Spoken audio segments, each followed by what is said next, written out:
let's do it. I don't know what session this is, but this is the Ralph and Carol Lynn session of the Podcast Engineering Show. Oh. There I am grunting again. Stealing from the Profit First podcast. Welcome, everyone. This is the Podcast Engineering Show. My name is Chris Curran, and I am on location, if you will. I'm in a kitchen. I'm with technically Ralph. A dining room. Oh. Well, this is one of those cool kitchen, dining room, family room, all in one. Yeah. Hey, Chris, rooms. should I hit record? Oh, God. Can you turn down 374 hertz on my voice? I don't even know what that means.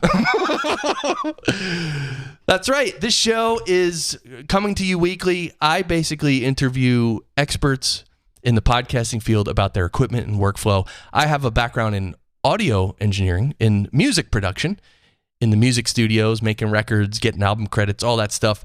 And I came to podcasting about 4.5 years ago now, and I realized that a lot of podcasters don't have really any fundamental audio engineering skills.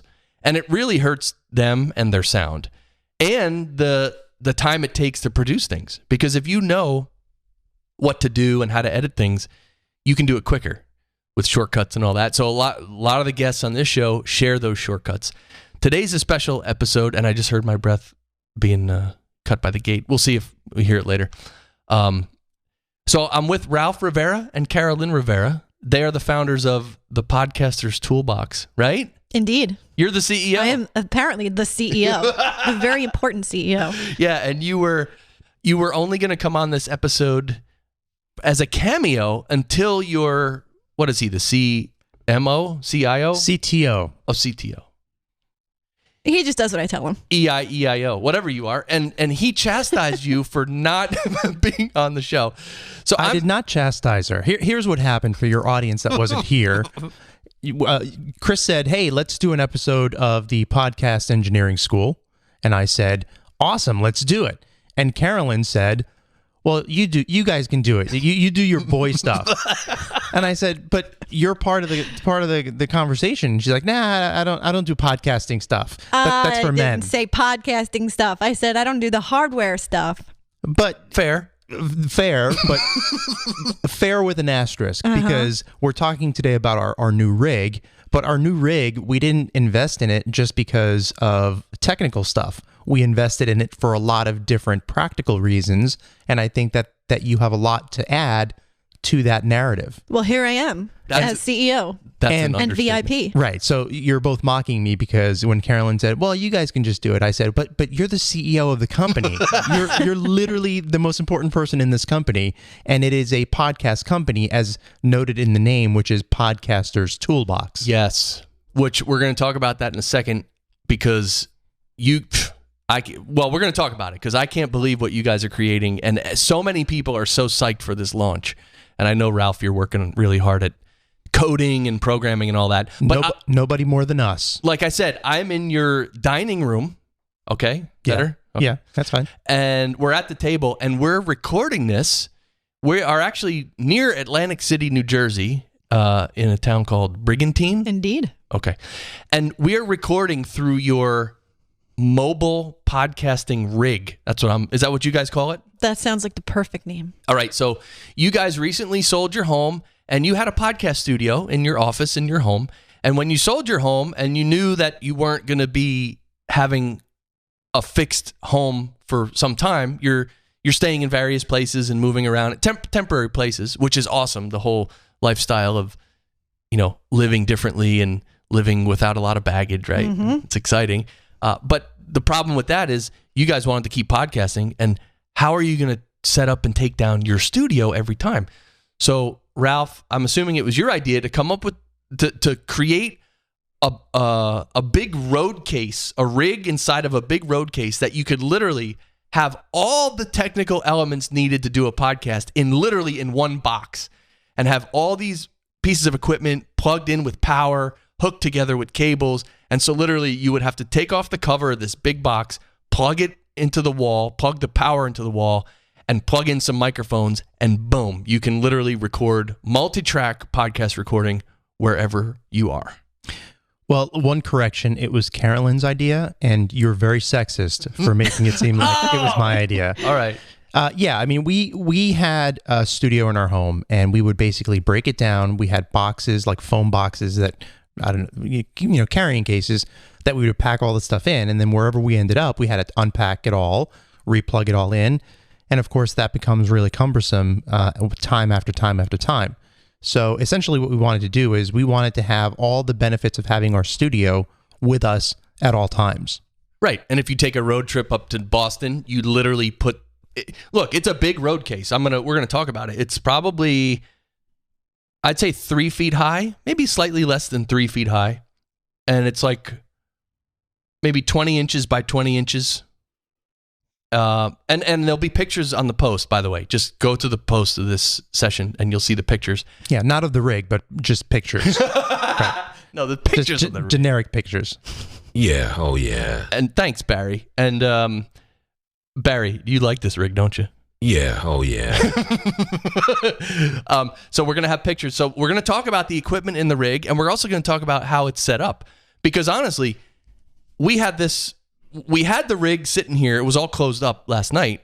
But today, maybe half an hour ago, we decided, okay, let's record. And we literally opened up the case and plugged stuff in and started recording. So we're going to go through all the pieces of equipment in there.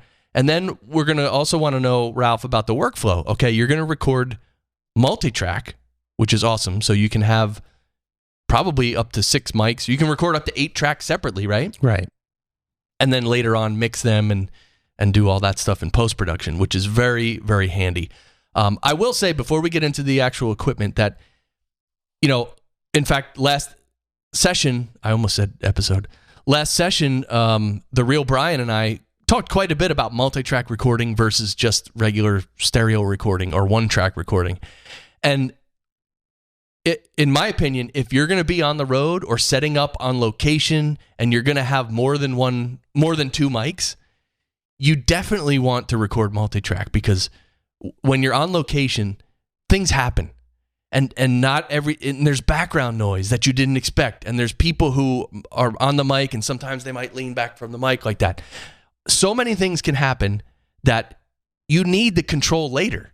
You need to have control later to fix things, to tweak things, and to mix it properly. So doing multi-track is yes, sir? Yes, Mr. Photographer? I'm just clearing my throat. Something that you can actually take out because we're recording in multiple tracks. Except the fact we're in a little room that's a little reverby. Yeah. And by the way, how many pictures a day do you take of your wife? Like you just took about 9 pictures of her.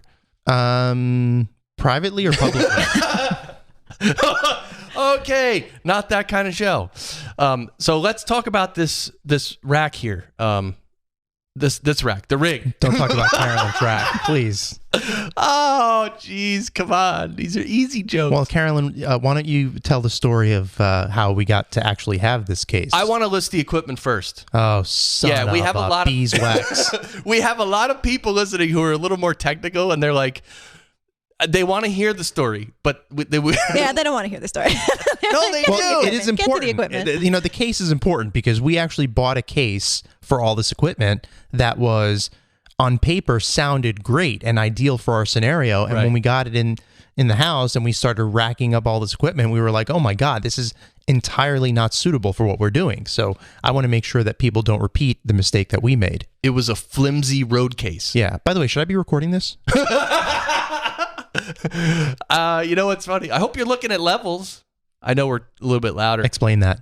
So by the way, explain that. Well, looking at levels when you're recording and someone like me, like you're engineering this episode, you're sitting next to the rig and all right. So what's in the rig? Let's go there first. In the rig is you have 4 separate units of DBX 286s. Correct. Yeah, and these are awesome because it's a great mic pre for the money. And it also has a compressor, a gate, and it has equalization controls. And it also has, what else does it have? Mic preamp, compressor, de-esser, an enhancer. It's got an expander gate, and then obviously you can adjust the output and the gain. Yeah. So what they call that is a channel strip. It has everything from the mic pre to you can process the sound. So the sound that comes out of there should sound really good. And so you have 4 DBX 286s, which you can plug 4 mics in. Right. And what mics? We're all talking on PR-40s right now. Right. The microphone that you hate. I don't hate the Heil PR-40, although I actually would like Heil to send me one to quote unquote test out. They should. Well, we used to use the Behringer MDX4600. Yes. Which had a compressor limiter and a peak limiter and also expander gate. But that's not a preamp, so that wasn't an option for us. We have 4 mics, but we had nothing to drive them since we got the mixer out of the equation, which we'll get to in a second.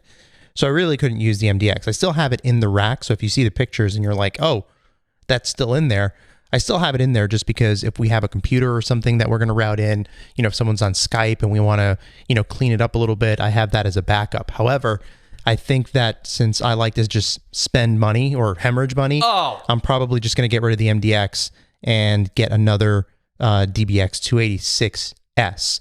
And the only reason I'm saying that is because the sound quality out of it is so much better. And by the way, the reason I got the MDX 4600 is because it is the ubiquitous, it's the one that every podcaster buys because, if you listen to Cliff Ravenscraft, that's the one that he recommends. So that's why a lot of people have it. But I find that we have kind of outgrown it and the sound quality out of it is not as good as the DBX 286s. Right. Yeah. And the MDX 4600 is used on the insert of a mixer usually. And you actually don't have a mixer here, which is, well, that has an asterisk next to it. Right. Well, by the way, could you hold the mic stand and hold it like you had it before? I want to get a picture. No, sit back. You were holding it with one like a baby almost. No, the other way. Like this? Yeah. This is what I was doing. But lean back and hold it up higher, like to your mouth. And now look at me and talk. So I'm talking into the microphone while Chris takes a picture of me talking into the microphone. We need pictures for this episode. Yeah, so the critical thing there, because it wasn't just about the quality, it was about the preamp. Because if we got rid of our mixer, we have no way to drive our microphones. Right. So that's really why we needed the DBX 286s. It wasn't because the MDX 4600 isn't a good piece of equipment. It's because there was no way to power the microphones. Right. Right. So every mic needs a mic preamp. We all know that. And so your DBX 286s provide that. So you have 4 mics and 4 DBX 286s, and out of there, you're running into a Zoom F8. Correct. Okay. Now the Zoom F8, describe that. Well, the Zoom F8 is technically a field recorder. So if you're doing film or you're doing, DSLR type, shorts that you're shooting, you're typically not going to record into your DSLR. You need to record that audio into something because your DSLR audio quality is going to be really bad. It's really only suitable for backup. So what do you use? You use a field recorder. So, but what I found in doing my research, and let me take a step back, what we wanted to accomplish was we wanted to have the ability to record onto multiple tracks, because there are times where we've got someone coming in on Skype, or we've got a room like this where we've got a lot of echo and we want to be able to kind of control and tweak the sound a little bit. We're not going to be able to do that using the Roland R05, which is what we were using before. We were basically mixing down to one track, and then we'd edit off of that. So the Zoom F8 came into the equation because it afforded us a lot of features at a relatively inexpensive price. Now, it's $1,000 unit, but feature for feature, it's giving us a lot of the bang for the buck that we'd have to spend like $3,500 if we were getting an equivalent piece of equipment that was like a Sound Designs field recorder. So, and we also wanted to think outside the box a little bit, because I think there's a lot of ubiquity in podcasting. It's like, well, if you're going to podcast, you're going to buy this microphone, you're going to buy this thing, you're going to buy this mixer, but we wanted to kind of break out of that and not be so tied down to what because typically those recommendations are based on price. Right. You know, what somebody wants to start podcasting, they don't want to right, they don't want to spend a lot of money. And you know, we didn't want to hemorrhage money into this. I mean, you know, we could have bought a $3,500 sound design 6-track multi-track field recorder, but why? Because we were getting the exact same thing with this Zoom F8. So what we ended up doing, and by the way, the Zoom F8 is not rack mountable. So, you know, when we were talking about this, people were like, well, you're not going to be able to get it in there. But, you know, where there's a will, there's a way. Yeah. So we have the DBX 286s coming out, or rather into 4 channels on the Zoom F8. And that leaves us with an additional 4 channels, which we use for computers, Skype, music, sound effects, that sort of stuff. Other mics we can, yeah. So, and it allows us really to scale, because at the end of the day, if we, on our travels, because we're going to be traveling across the country over the next year, if we decide that we're going to have like big panel shows where we're going to have 8 people, well, guess what? We can do that. Yes. I mean, we can't do it now, but I have the space and the capacity to add a couple more DBX 286s.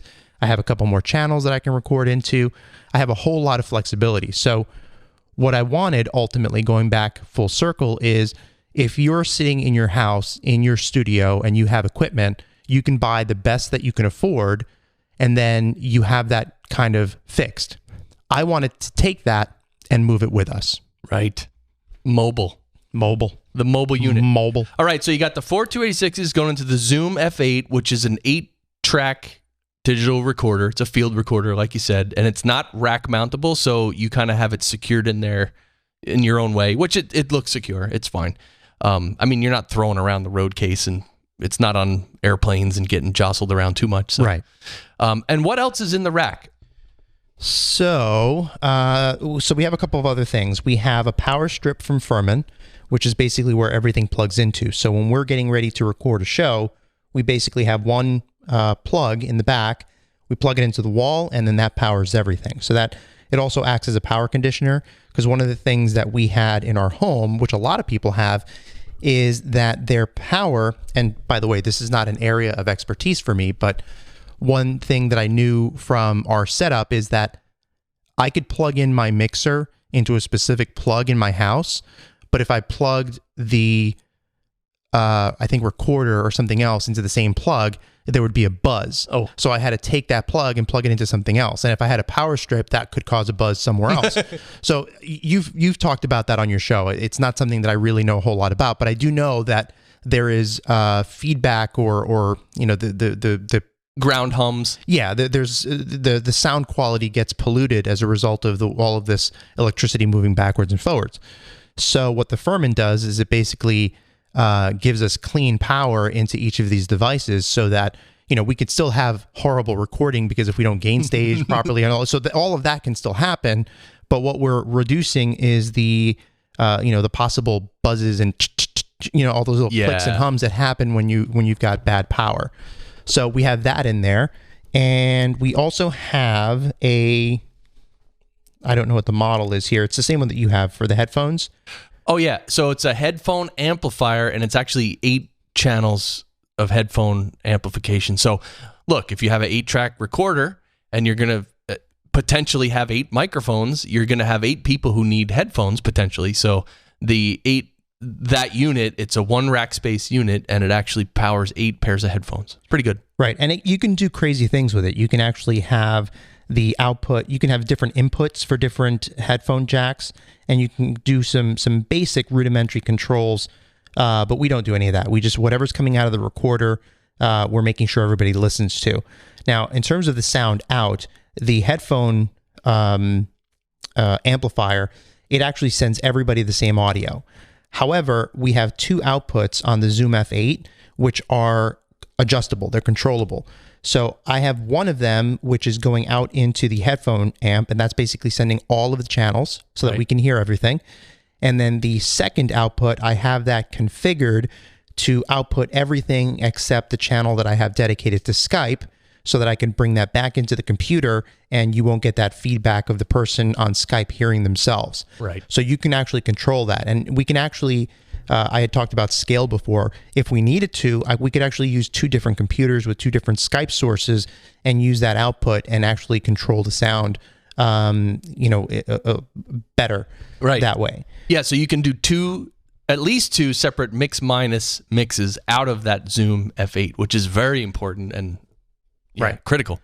And then the last thing that we have in here are two drawers. We have a 4U drawer and a 2U drawer, and that's something that kind of goes back to the story of why and how we ended up with this rack, because this wasn't the rack that we bought initially. Right. And the idea was, all along, the idea was that we would have a rack with our equipment, and then we'd have a separate case or two cases with all of the other stuff. The other stuff being microphones, cables, that sort of stuff. Right. So that's kind of the setup to why we decided to rig this the way that we did. Right. And when we're talking about the rack, it's basically a big road case with racks inside, which have all the 286s, your headphone amp, the 4600, and the drawers on the bottom, and the F8 situated on top. And there's nice wheels on the bottom. Like, this is a really sturdy and stout road case. I mean, this is like real. Back in the music studios, this is how they protect equipment. I mean, it's a heavy case too, right? Even when it was empty, it was pretty heavy. Well, you helped me lift it yesterday. You tell me. No, that was heavy, man. By the way, two other things I want to mention about this, which I don't know that I've actually mentioned to you, but if you can lean in. Yeah. Can you lean in here? Take a look. Lean in. You see this over here on the rack itself? There's actual tape there. I took tape and I put a strip of tape all along the rack. And the reason I do that is because we didn't know where we were going to end up with our pieces. So what I wanted to be able to do is have the flexibility of taking these pieces out and relocating them if I wanted to. For example, one of the things that you noted is that the Furman Power Strip has a light bar on it. Yeah. But I have it at the bottom. So the light bar doesn't do me any good because the light shines down. Right. So really, practically speaking, I should take that out and I should put it up towards the top. But then once you start taking pieces in and out and you start screwing and unscrewing, you start to scratch up and scuff up the rails. And I'm a little finicky that way. So I actually put a strip of tape on there so that it doesn't scratch up. And the other thing I did is, if you look at the screws that are holding all of the pieces here, for about $5, you can buy a box of like 100 of these. And these are screws that have these rubber nylon stoppers. Oh. So I didn't use, if you look at it, you'll see that I'm not using any of the screws that came with the case or with the equipment. I'm using these nylon rubber stoppers so that I can unscrew this over and over and over again and relocate all these pieces, and I'll never scratch up or scuff up the equipment. Right. Well, this is awesome. I have to say that, and you and I spoke about this several times over a month or so, right? About equipment and what to buy and your options. And we actually recorded one of our conversations that we thought might be a good episode for this podcast engineering show, but it was a little too preliminary and we were a little talking all over the place. That's why we're doing the show now. Yeah, but you know what was good about that? It wasn't a good show for release.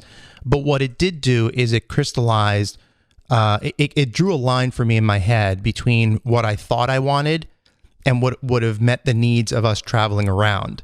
Because once we started talking about it, I kept backtracking. Oh, well, no, that's not what I need. What I need, and then, that 30-minute, 45-minute conversation that we had really was the starting point. Even though we had been talking about it for a couple months, that was really the starting point for me actually starting to put together a list of the actual equipment that I would ultimately buy. Right.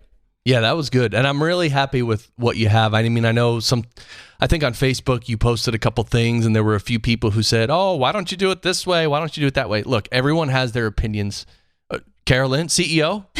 I wanted to mention something that's not technical, but it does relate to the relevance of why we picked that particular case and did that configuration.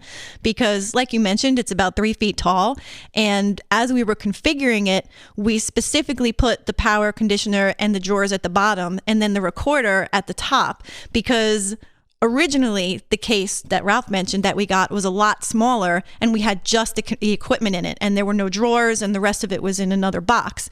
But that's pretty low to the ground. So when you're sitting down and you're recording, it's still heavy. It's not the kind of thing you're going to just pick up and stick on your desk in front of you. So now when Ralph's trying to look at the levels and manage the equipment, he's way down by the ground. Right. So one of the reasons we actually picked this case and ended up with, quite a few U's in this case, which I don't even remember what it is. Is it 12, I think, or 12U. 12U? Yeah. So it stands high enough that we don't need to access the drawers on the bottom, but Right. we do need to access the recorder at the top. And it's at a really good height for when you're sitting down and recording, so that now you can reach the equipment to use it. Right. Sorry, it's 16U. 16. Yeah. 16 rack space units high. Yeah. That's what Right, you're right. talking about. So a U is basically 1 3/4 inches high, something like that. So all of our equipment, well, all rack mountable equipment comes in a multiple of 1U. So you could have a 1U piece of equipment, a 2U, 4U, etc. I don't Right. think there's anything- Originally, I think we had 8U. Yeah. And then we went up to 10 and 12 and Yeah. more things we added. So- but yeah, it is compact. So did I give you a comfortable kind of wrap up of what's in here? Yeah, no, All right. I think technically now we know what's in the case. There'll be pictures on the post for this session. Yeah. So one more thing I'll mention about the Zoom, and then I want Carolyn to go back, because once we had the list, then we had to start shopping. Yes. And the shopping experience, first of all, we bought most of this equipment from B&H, and I know that they're not a sponsor, but they're awesome. I mean, they really are awesome. And pound for pound, all of the equipment that we bought here, we got it from B&H mostly because we got it there cheaper. And when we assembled the kit, we actually presented them with what we wanted to buy, and they actually gave us a discount. Nice. When we went in and bought it. Plus, we were at the Superstore in New York, and while we were talking to the salesperson said, "Wait a minute, you guys live in New Jersey?" And I said, "Yeah." He said, "Well, instead of me giving you all this equipment, why don't I just ship it to you? You'll have it tomorrow, and you won't have to pay any sales tax."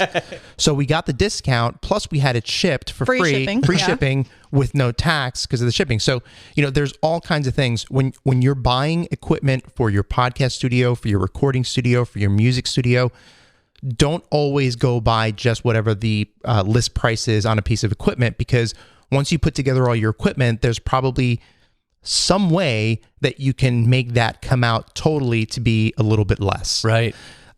So before I turn it over to Carolyn to talk about our shopping experience and how we kind of went from case to case, another thing I'll mention about the Zoom F8 is that I never have to take it out of the case because it's got a USB cable that I have in the case, and I don't have to eject the SD cards. It has two SD cards where it records to simultaneously. Okay. But I don't have to take them out and put them back into my computer. I just plug in the USB, and then the USB reads the Zoom F8 as an external hard drive, and I just bring over the audio files. You transfer the files through a USB cable. Right. The other thing I could do is I can put the USB cable in there, and I can actually use the Zoom F8 as an audio interface. So instead of recording 8 tracks to the Zoom F8, I can actually record those 8 tracks right to my computer. Nice. So it offers me a tremendous amount of flexibility. I don't know that I'm ever going to do that, but it's nice to know that I have that option. If one day I realize, oh my God, I'm in the middle of, Timbuktu and I don't have any SD cards, what do I do now? Right. Well, I can just plug in the USB and we're off to the races. Yeah. I really like that. All right. The CEO is up. He's putting you on the spot, I Carol. guess. All of a sudden it's like, oh, she's going to talk about this. Something else. Not the hardware. Yeah, oh yeah. Yeah. So the shopping experience, Ralph, what are you talking about? So when we had our podcast, you and I, we put together a list of things that we were going to buy. Right. And we had to figure out how we were going to carry it, how we were going to get it into the car. And we made what we thought were some good decisions. Okay. So we went out, picked it all up, started putting it all together. And then that's when we started to realize that some of the decisions that we made, through no fault of our own, weren't ideal for what we wanted to accomplish. In terms of the case, primarily. Yeah, in terms of the case primarily. Yeah. I mean, originally, can I name names or should I not? David Deutsch? Yeah, just always name his name. Yeah. Well, You can name names. The original case we got was a different brand, and it was reviewed very well. And What was the brand? I'm allowed to say that? Yeah, sure. It was a Gator case. So it had some really good reviews, and, it was supposed to be what we wanted out of a case. And when it got here, it was more like Tupperware. And that's not to disparage Tupperware, because I love Tupperware. But Tupperware is really good for storing chicken salad, but not thousands of dollars worth of podcasting equipment. So we were afraid that, if you push down on the top of the case, you could actually move it and push it in. So it was not solid. Wow. And we were a little disappointed in that, because it was light, which was a nice thing, but it was not sturdy. So that was definitely, a deciding factor. And we knew pretty much immediately that we had to go to plan B. And this one's a lot heavier, Yeah. as you noticed yesterday. So it's a little tough to maneuver up and down stairs and things like that. But it's going to keep everything safe. So that was the driving factor behind that. Yeah, it's rock solid. I mean, look, in my opinion is always do it right.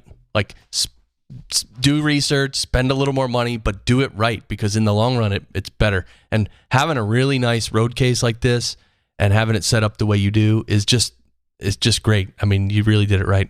Well, the case itself, the Gator case, was 8U. And regardless of whether we wanted to keep it or not, it had to go back. Do you remember that?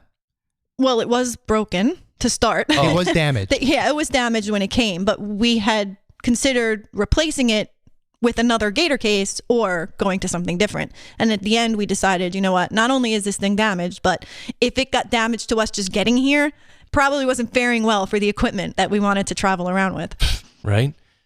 So then we had to make at that point, we went from the 8U Gator case to the 16U. I don't know what make this is, actually. Yeah, it's got a label on the other side, I think. Let me look. It's a Pro-X case. Pro-X. So we went from an 8U Gator case to a 16U Pro-X case. And that there was a lot of discussion in between there. So why don't you tell Chris what happened there? Well, like I said, it was about logistics. Like, well, are we going to use it down by the floor? Or are we going to be able to access the equipment? How's that going to work? Do we use another 8U case and then just store the equipment and then have another box for the mics and the cables? Or do we get something to fit everything?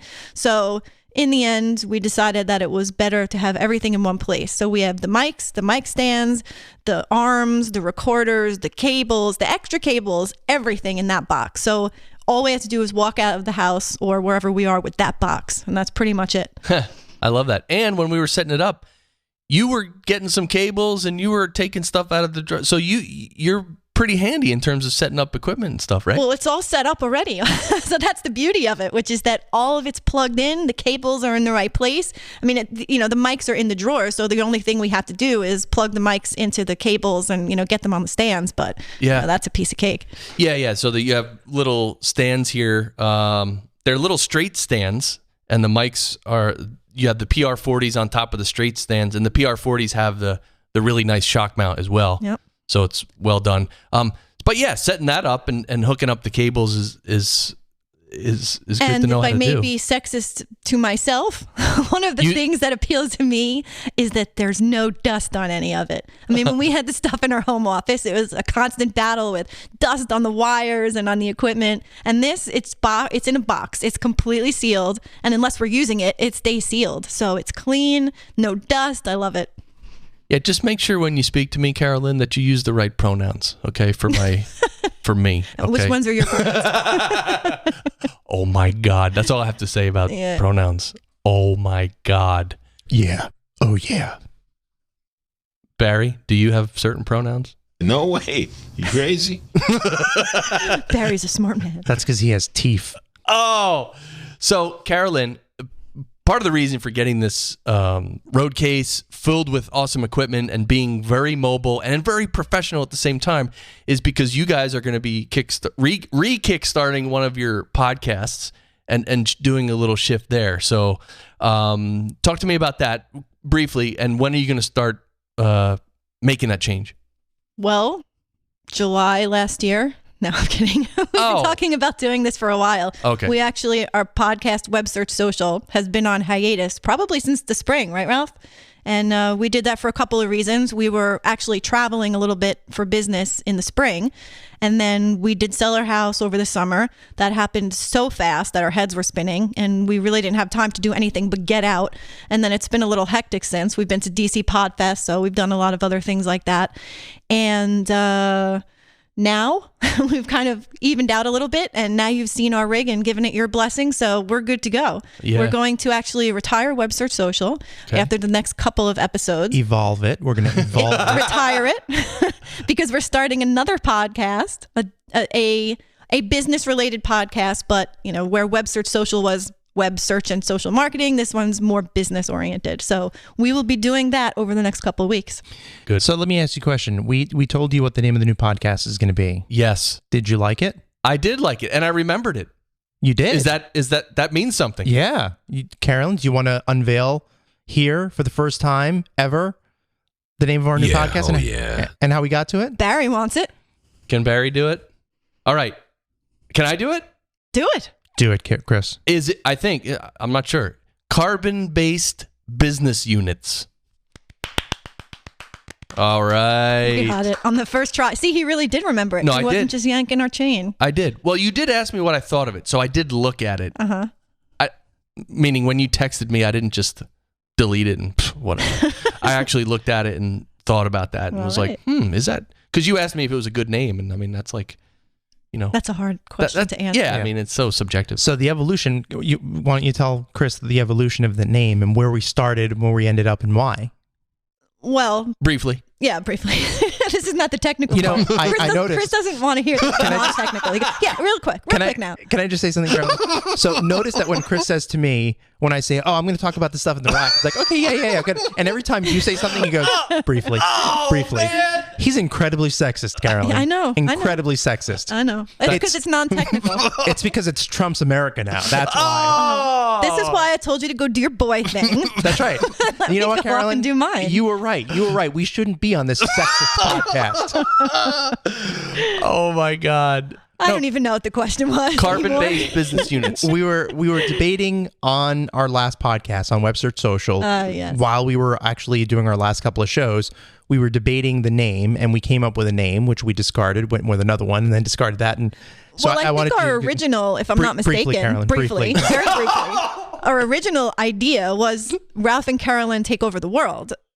Am I right? Yeah. Yeah. Or okay. Ralph and Carol Lynn save the world. Ralph and Carol Lynn take over the world. We started to take over the world. It was kind of tongue in cheek, but then we thought, that kind of maybe sounds aggressive, and we didn't really want to take over the world. So Ralph and Carol Lynn save the world. And then we were like, yeah, but we don't really want to save the world either. we kind of just want to talk and, have a good time. And then I don't even know what our next thing was, but we went through a couple of different iterations. Ralph and Carol Lynn mean business. Oh yeah, that was one. We liked that one, but then it became the whole, is anybody going to know how to spell your name? Because my name is Carol Lynn. Right. It's 2 words. It's got 2 L's. It's got 2 N's. It's a whole thing.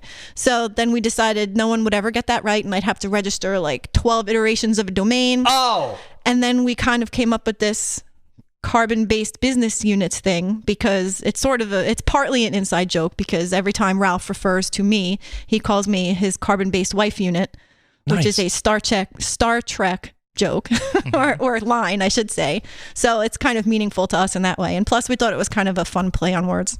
So I think that's what we've decided. And you told me that Web Search Social Chris, was... briefly, Chris. Someone's got to clip that briefly.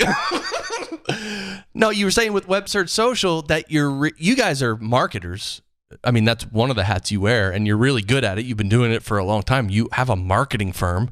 But you sort of got tired of talking about marketing in the normal ways, and you really wanted to. Is it true? Am I correct on this? That you wanted to be more based on the person, like more holistic, like a person. A person is in business. It's not just about marketing. It's about the person, which includes the marketing and the business. Is that something? Yeah, that's exactly it. Actually, marketing's tough because there's a lot out there about marketing. And one of the premise of our Web Search Social podcast is challenging the status quo, because we don't buy into, common sense and 6 steps and the blueprints and all that stuff. So we always like to think differently about things. But after a while, marketing is... Carolyn, I'm sorry. Can I just interrupt Briefly? for a second for a word from our sponsor? Briefly. Hey, everybody. Sign up for our mailing list and download our free 3-page PDF ebook. And then you can have 10 things that'll help you kickstart your marketing and make you $1 million and shoot lasers from your eyeballs. Yeah. Those ads are painful, right? And now you're in my funnel. But what the F? Who signs up for that stuff anymore? A lot of people. I get, right? Yeah, so we certainly were never going to go down that road. And, marketing has a limited breadth. So we did over time start talking more and more just about business. And the word entrepreneur gets thrown around a lot, but I really don't like it. First of all, it's way too many syllables. But So you don't like French people at all? gosh, those French. She is racist. Yeah, very. So But it's okay because you're sexist. there you go. Chris is, not me. Yeah. Well, So anyway, briefly, Shut your stupid woman mouth. I started talking about business stuff because, to your point, Chris, business is not just what you do from 9 to 5, or it's not just literally about your business. It's about everything about you as a person. And you can't run a business without having a life and without doing other things and without taking care of yourself and addressing other things in your life. So all of the things that tie into having a business as a human being, those are the things we want to talk about. And we own 3 businesses. So, we're living in it and we're working in our business and on our business. So we're using that as kind of the backdrop of our experience, and then tying that back into people that we're going to have on, not as guests, but as Contributors. Contributors. Conversation partners. That's right. Nice. I like that. By the way, what you said, Carol Lynn, hallelujah. Yeah. Because, by the way, also, people who are For a woman, that was good, right? producing podcasts is the same way. And a lot of people who listen to the show, they actually have companies that produce podcasts for other people. And their clients are podcasters or hosts of shows, and they're editing the shows and doing all that. And this show is about the technical aspect of all that, but there is the holistic human side of everything, because hello, if you're listening to this, you're a human. It's very, very relevant. So I really like the direction you're going in. Post-production, I want to talk about. You do, Carol Lynn, you do some of the post-production for your shows. I actually did most of the editing and post-production up until the last, I would say, dozen episodes where Ralph actually picked that up. So let's talk about how this rack case full of awesome gear, and you're recording multitrack into a Zoom F8. When you're done recording, what's the process going to be then? You're going to obviously download it into a computer? Yeah, see, we haven't done that yet, so Okay. that'll be new to us, but Well, it'll be good because, some of the challenges of editing on a single track is that if you're talking over someone or if you're doing that, Briefly. and then when his computer starts dinging in the background and, there's confusion, or if you're on Skype with someone and something drops out and now you're trying to pick up the conversation, that'll make it a lot easier to edit. Yes, it might take a little more time, but... Yeah, but it'll sound a whole lot cleaner. Now, you guys have used Adobe Audition before. We've always used Adobe Audition. Yeah. Always used Adobe Audition, and now you're thinking about trying a different... Yeah, we're really looking hard at Hindenburg, because I like the way, Carolyn, if you listen to our podcast, Web Search Social, to the listener, it's very linear, but Carolyn will often take our conversations and kind of cut them up because they might not flow the best way, the way that they were recorded. Okay. So she'll kind of take something from the end and move it to the beginning, and then, kind of create a better story experience for the listener. And I don't know this. I'm only saying this because I've been looking at Hindenburg for a while. I haven't yet downloaded the trial. That's what I'm going to be doing this weekend. But Hindenburg seems to have a lot of good tools to help you take pieces and kind of move them around in a narrative style. I mean, it's really designed, I think, I don't know, but I think that it's really designed mostly for that like NPR audience where it's like narrative storytelling as opposed to an actual discussion, which is not what we want to do. That's not kind of how our podcast is structured. But we do want to have a little bit of flexibility. Well, it's narrative storytelling, but it's also just like shorter news clips where you're just taking shorter clips and maybe moving them around and having music. Apparently in Hindenburg, you can just move clips around and actually level each one too. Right, exactly. So it's more handy for...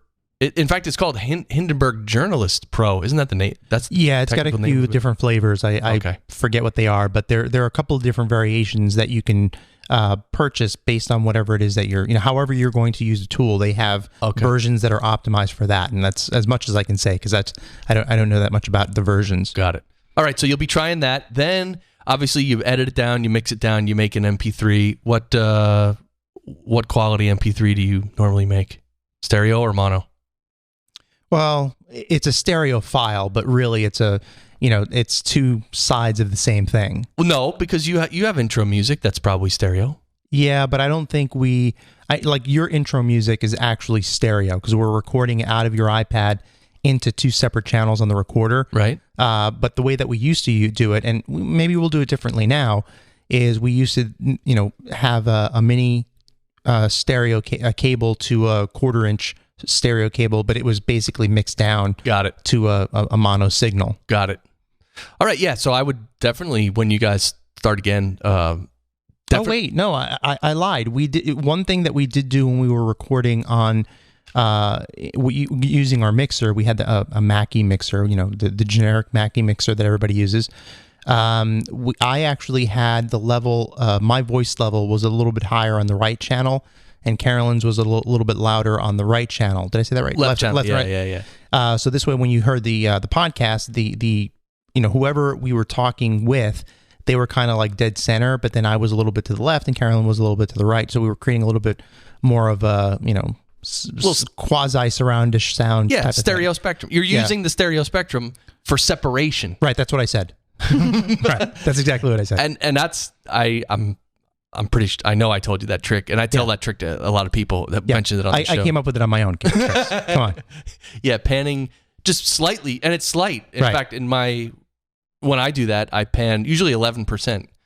11, one person 11% to the left, the other person 11% to the right. My preference is to go 10.73%. That's my preference. Briefly. Please. Yeah. Isn't Carolyn doing great today for a woman? I am a CEO. That's right. She's your CEO. She's going to lay the smack down on your ass if you're not careful. All right, so you do the MP3. You got a stereo. I love stereo. Stereo 128, right? Standard, I'm sure. Yes. Yeah. I don't really know, to be honest. This is one of the things I like about Hindenburg is apparently it will output the file, but also output it. Thanks a lot, Carolyn. Thanks a lot. Well, see, now that you have multitrack, you could have edited that out. That's right. Except now you can't because you made a big deal of it. Right. Well, no, Chris will edit it out, and then it'll sound like we're not talking about anything. That was a funny sound, actually. Right. It's pretty cool. Might have to sample that. Hindenburg, from what I understand, allows you to send it out into the right audio level. What is that called? Oh, the LUFS, the standard loudness levels. Right. And you know what's funny about that? Because I've started paying more attention to that because of this show called Podcast Engineering School. Yes. And I was listening to podcasts because we just got back from DC. We were at DC Podfest. And I was listening to a couple of podcasts, and they're all at a particular level. Right. Then I was listening to Penn Jillette's podcast, which is, it's not a small podcast. It's on Adam Carolla's network. Okay. Is it Adam Carolla? Is it Podcast One network? Is it Podcast One? I thought Adam Carolla was on Podcast One. I forget. Maybe I'm wrong on that. But whatever it is, the volume of the audio was so much lower that I had to crank up the audio. But then anytime the car dings or my phone, a notification comes up or something, it's like crazy loud. Oh. And I thought, wow, that's really annoying. And actually, the one person that I remember making a point about that was Daniel J. Lewis. And I think he was on this show. And he said, that if he listens to a podcast and that podcast, the sound level is so much lower than the others, he won't even think about it. He'll just unsubscribe. Right. And I thought, that's not a bad idea. I mean, Unfortunately, that particular show is content that I like, but man, it's tough to get through if you're trying to put together a playlist for a long drive. Yeah. So I want that to not be the experience with our show. Totally. Yeah. You got to be at the right loudness standard. So for your listeners' benefit. Right. Period. Yeah. That's what all audio engineering is about. Your listeners' benefit and not detriment. Well said. Don't harm. What is the medical? Do no harm. Do no harm. That's same with audio engineering. Do no harm. Turn the suck knob all the way to the left. In stereo. So, all right. So we're getting down to the wire here. Anything else you guys have planned for the future? I know Podcaster's Toolbox is awesome. And can I do my little thing? I would love it if you did your little thing. Oh, no. Briefly, though. Hey, now. No, so Podcaster's Toolbox, you guys are working on it's going to be like an online service, like an online platform, subscription service. And what it's going to do is, first of all, this show is all about the technical aspects of podcasting, the audio engineering side. But if you're listening and you have a podcast, there's also the booking guests side. And there's also the sharing your episode after it's done aspect. So all these few of these really, really important aspects that guys like me, honestly, I just forget. Like I used to, when I put out an episode, I would tweet it once and I'm done. And I would want to tweet it more like the next week or the 2 weeks. I could never remember. So, and as far as like booking guests and making sure I have the guests' picture and bio and everything, like that's so hard to keep track of. You guys, because you've been podcasting for so long, you are designing this tool that basically makes all that stuff really easy. And all I have to say is thank you. My God. Seriously, thank you. Well, I can't wait to get it out there so you can use it. We're going to beta. Yeah, so this month. Since it's a tool and it's technical, we can have another show on this podcast engineering school and talk all about it. Dude, well, I'm waiting to see the little beta version here, screenshots or something. Well, I showed you some stuff yesterday. True. So that was good. And you were like, oh, that looks cool. So that was good. But you know what your listeners should do is they should go over to podcasterstoolbox.com and sign up for our waiting list, because we've got we're recording this in November. In November, we're releasing our beta. It's only going to be to our beta list. Right. Our beta list consists of people that were at Podcast Movement 2016 out in Chicago. That was an exclusive deal that we offered to them. And Chris. Well, he was there. I was there. Oh yeah. All right. So you've got double duty there. Yeah. Mm-hmm. So they're gonna sign up for their beta accounts, and they're gonna basically kick the tires and tell us everything that's broken or they hate or they love, and then we're gonna tweak the system. Then we're going to do a controlled release. We've got a waiting list. People have been signing up. People signed up from DC Podfest, and we're gonna basically open up the spigot and let users in gradually, so that we're not like crushing the system. Right. And as we see the system improving and performing, we'll let more and more people in, and then at that point it becomes a web-based app. Yeah. So I would, if you're listening to this, seriously, just sign up for the beta list or the. Well, the beta's closed, but there is a waiting list. We basically, what we're going to do is our beta list, they're going to have essentially a discount code if they choose to sign up. And then our early adopters, which is what you would sign up for if you're on the waiting list, everybody that signs up on the waiting list prior to our launch, we're considering those early adopters. They'll also get a very deep discount from the price. Yeah. And you're going to ask me what the price is next, and I'm going to tell you that we don't know yet. Yeah, no, you're not there yet. But definitely, if you're listening to this, go to podcasterstoolbox.com and sign up for the waiting list, because you're going to eat just to know about this software. This is that different. I mean, really, this is something you guys are creating from scratch. And this is serious. So this is something where if you're listening to this, just go sign up for the wait list just to get the emails and hear about it and know when the launch is. And then, of course, check it out, because it's not going to be terribly expensive. And it's just going to be one of those things where it's to me, it's one of those things where when it comes out, people are going to be like, my God, this is awesome. Why didn't someone do this 5 years ago? And the answer is there's no answer, which is stupid. Well, that's what we said, which is why we said, let's build it. Right. I mean, it's so many of these processes are so difficult because it's for some reason podcasting is becoming more popular and it's definitely trending, but a lot of the infrastructure is not being built properly because there's not a lot of advertising dollars in podcasting yet. So it's like, all the sharks who want to make money, they haven't really arrived in podcasting yet. It's just people like us who are building the tools we need to get it done.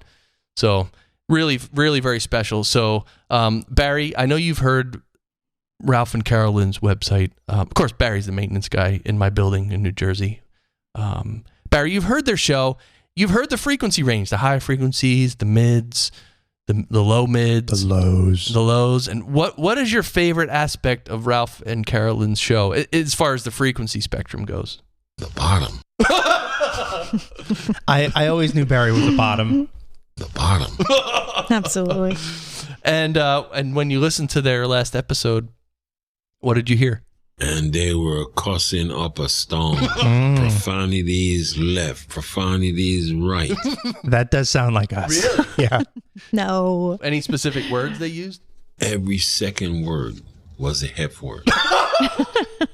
Oh, We'll that's awesome. probably be a little more liberal with our next show than we were with Web Search Social. Hey now. We'll say fudge a lot. Oh, wow. All right. On that note, Ralph Rivera, Carol Lynn Rivera, Podcaster's Toolbox, and Ravalor Interactive Marketing. That's right. Little something, something. And there's a lot more. You guys are deep into the internet world of providing services and marketing. And if you haven't heard Web Search Social, go listen to that show. Very cool. And I will say, Ralph, you're very much closer to the microphone these days than I remember you. Thank you, sir. Dude, thumbs up. And Carolyn's doing pretty good too for a woman. Your podcast is going to be huge. Huge. I have a good rock, though, so Believe it's okay. me, people are saying it's going to be huge. Well, this has been They great. were cussing Oh, up. sorry, wrong sound clip. Oh boy. See, I was on the wrong thing there. That's better. Well, listen, thank you for yeah. listening to this session of the show. Yeah. We will be back next Oh, week. yeah. And until then, go to podcasterstoolbox.com. Go check out our previous episodes of the Podcast Engineering Show. And if you have questions, email me. I love the emails you guys send me. If you're producing shows and you want to be a guest, email me.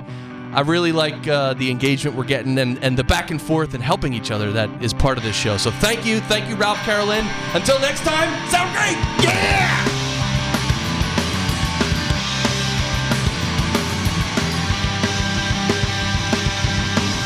Walk away from me where you can't play that part so well. What you're playing out on me now.